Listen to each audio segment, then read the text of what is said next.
Hey, I'm Alice. I'm a member of the Revolutionary Communist Party here in Halifax, and I'm going to be helping host our event tomorrow on how communists fight Trumpism. One thing we're going to be talking about at the event is Trump's recent threats to annex Canada. I think we can't take these threats at face value, but we also can't write them off as just a joke. If we read between the lines, there are real implications for the class struggle here in Canada that come from these threats to annex our country, and we're going to be discussing them tomorrow. So if you want to learn about the communist perspective on these recent threats, I urge you to come to the event. Yes, Canada is a stupid o'clock. Let me check. Yep, stupid o'clock. It's time to listen to liberal stupidity. You just heard one of the representatives of the Communist Party of Canada, which is actually growing fast. Sadly, is growing because people here in Canada doesn't really understand what communism is. You should ask some Chinese or a Venezuelan like me, that I come from Venezuela, from a very socialist but very highly communist country. But seems like that's what the Gen Z wants. Seems like Gen Z is really craving to feel the honey, the sweetness of communism. Now let's listen to this clown, Mr. Carney. Let me tell you one thing. Whoever votes for Carney deserves what's coming to you. It is your fault. This guy is a globalist. He's a part of the elite. His companies are not based in Canada. He doesn't pay all his taxes here in Canada. He's a thief. He's a criminal. And he's running for prime minister. Let's hear him out. We will need to ensure that Canada can succeed in a drastically different world. The old relationship we had with the United States, based on deepening integration of our economies and tight security and military cooperations, is over. Wrong.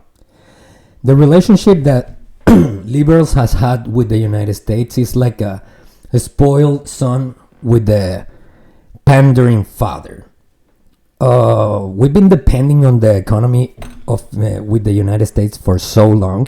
There is a lot of trading, of course, which is convenient for both countries. But what we need to do now, I think that what Canada has to do is what Trump is doing in the United States. What's he doing?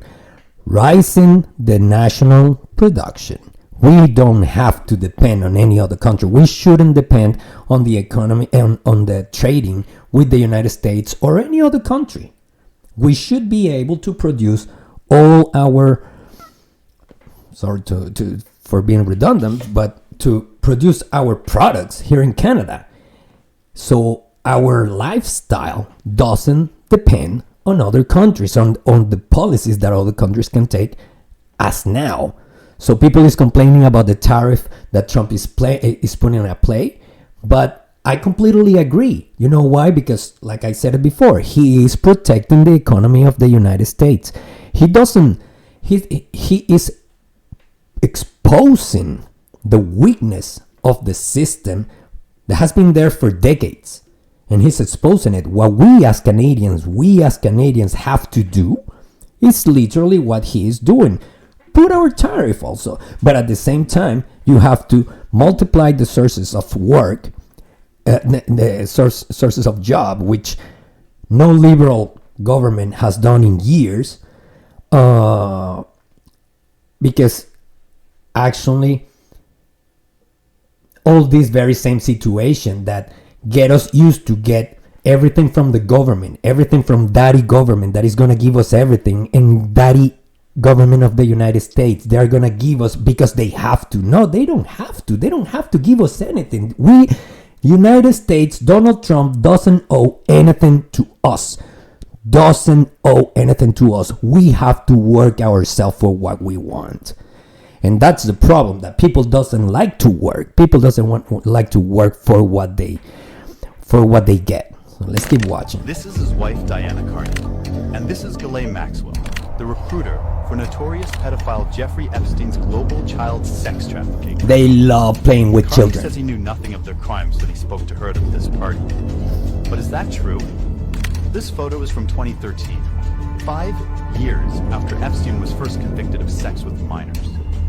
It was taken at the estate of Tanya Walter, Look at that. a British aristocrat who happens to be the one and only sister of Diana Carney. Tanya is known to be a close personal friend of Maxwell since high school. When Maxwell's father was arrested for his own crimes many decades ago, the Daily Mail reported that it was Tanya who she went to go cry to. And Jeffrey Epstein himself had 7 different numbers under Diana Carney's sister's name in his infamous little black book. She had the phone number, the WhatsApp, the Telegram, the Instagram. He had everything. They're all the same people. All the elite are part of that list. And most liberals are part of the list. 2 of which are for someone named Diana. Was Mark Carney really unaware of who Maxwell was? Or did he just not care? Who is He didn't care. He didn't care. He didn't care about us whatsoever. So it's very important for you, Canadian, when you're going to vote very soon, to remember this. Remember everything liberals has done in the past 9-10 years. They're not gonna change. They don't want to change. They are actually doubling down on wokeism, on the LGBTQ agenda, and all the policies and agendas that has brought nothing but inflation and division amongst citizens. They are dividing us by skin color, by race, by gender. They need to keep us divided. They want, that's their goal, that's the leftist goal, that's the communist goal, to keep us divided so they can control you. You have to open your eyes. You voter, Canadian voter, you have to open your eyes and realize that liberals are not convenient for our country. And don't forget, when you are going to vote, don't forget this. Don't forget what you're living. Don't forget how much you have to pay when you're when you're doing your groceries, how much you have to pay when you fill up the tank, how much you have to pay for your children's tuition, how much you have to pay for your rent. Don't forget it. That's what we have to change when we vote. If you are involved in this protest, we will actively look to identify you and follow up with financial sanctions and criminal charges. Absolutely. Don't forget the tyranny from when we had the virus a couple of years ago. Don't forget the tyranny from Justin Trudeau, how he treated us, how he treated the truckers, how he treated the economy. They looked at us like cockroaches. And don't forget, we paid their salaries. They work for us. This investigation will go on. Well, people, we're going to have to leave it here for now on this video, because YouTube doesn't allow me to make videos longer than 15 minutes, and I'm already cutting this in half. Sorry for the you can tell that I had to cut it. Anyway, thank you very much. Please hit the subscribe button and like. That's gonna help me a freaking lot. Thank you very much. See you in the next video. Bye.